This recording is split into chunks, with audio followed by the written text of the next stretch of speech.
The sweep tool has been updated to allow the ends of the sweep geometry to be independently extended, beyond the bounds of the path points. As you can see here,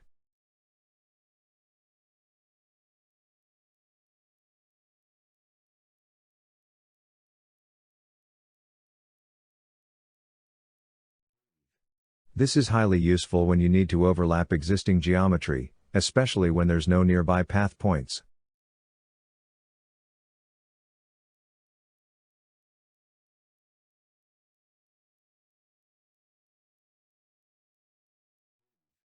This feature is fully integrated with the existing tool functionality.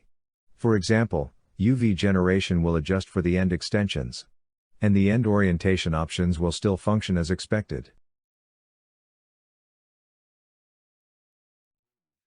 And that concludes this brief overview of the Extend Ends feature for the Sweep tool. Discover more about Archie at thethirdguild.com.